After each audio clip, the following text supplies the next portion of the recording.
when we started in 2018, the idea started with a very basic problem, which was that consumers were looking for something more than what was available in the market.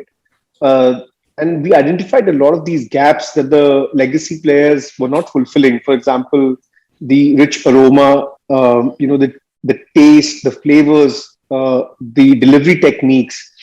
The market was going in one direction, and whatever was available in the packaged format had not evolved over the years, be it the manufacturing practices, be it the blends, be it the caffeine quantity. And instant coffee was the largest market that was in the packaged space. If you take out the South Indian market, it is actually almost about 95% when it comes to the packaged coffee market. So there was nothing that really, was uh, was delivering enough value to the customer for the buck they paid. And the cafe culture had, made consumers already, accept the flavor profiles. And they were, when they walked out of that cafe, they wanted to consume those flavor profiles, those recipes, but they were not able to do it because the packaged format coffee did not allow them to do. So fundamentally, it was a gap of convenience, a gap of affordability. And obviously, an average consumer, we went out after the bigger problems of the market. We really did not want to be a specialty coffee player that was targeting to that niche, very, very small segment of coffee drinkers.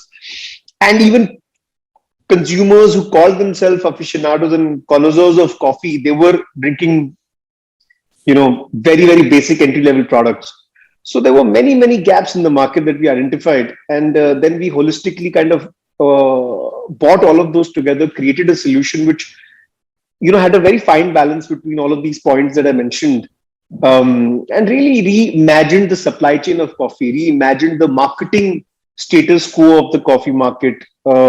And we bundled all of this together through the direct to consumer distribution power. Several brands enjoyed decades of market leadership because of the power of distribution, really, if you look at it. It is today also a duopolistic market. And if you really look at it, consumers have evolved, several times, several X's, so I think it was the need of the market. India is largely a tea drinking nation, but coffee has been, growing very fast. And that really gives us, and to me, that was a big opportunity because there was no, lifestyle aspirational brand that the Gen Z and millennials aspired. At that time, that was the main target audience. Now, obviously, our audiences have evolved a lot. An 18-year-old enjoys the coffee as much as a 40-year-old. So I think we really took some large bets. We knew something about the consumer that none of the other players knew. And we went ahead and solved the bigger problems of the market rather than looking at the low-hanging fruit of the market. We went ahead and solved problems related to manufacturing, ingredient sourcing, a lot of proprietary products that we've built, including the machinery that we use today. We are building today India's largest fully automated soluble coffee blending unit. Hasn't been done before ever. So many things have, we have relooked at the market and kind of charted our own path.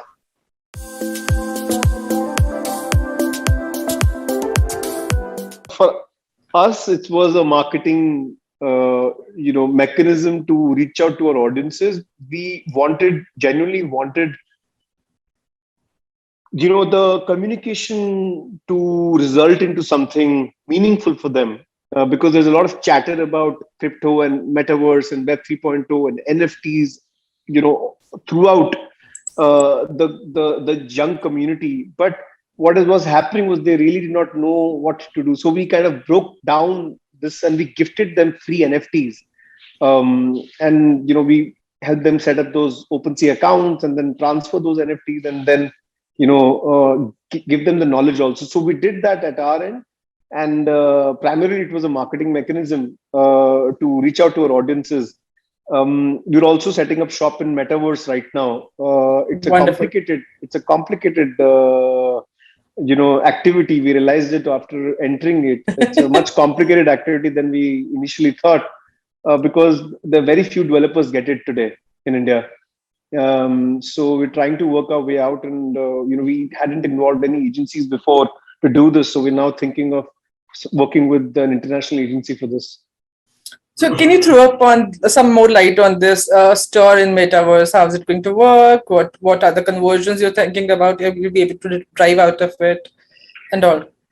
So e-commerce is maybe the second or the third layer that we want to put on it. First would be pure branding and loyalty. So that's what we're looking at. So how do we get our customers to who are using Rage Coffee to interact with us in that world, and how do these customers then become more loyal? So for example, collectors, mugs, some things like those we're looking at a unique blend for the metaverse.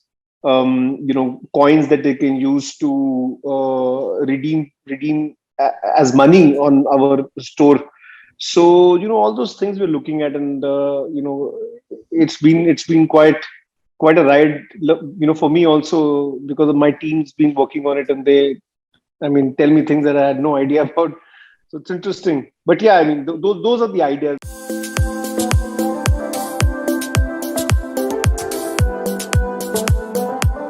So, we have about 4 CFAs in all parts of India. We have about 7 to 8 super stockists and about 70 distributors pan India. We are currently making about 25 to 30 new distributors every month. That's what we did in March. So, after Virat Kohli, there's a lot of throughput that's being, automatically being generated. And I feel like the market is, absolutely ready for us now. We spent almost 3 years in building this network. So now we are ready, and currently we're present in about 2,400 outlets, 2,500 outlets.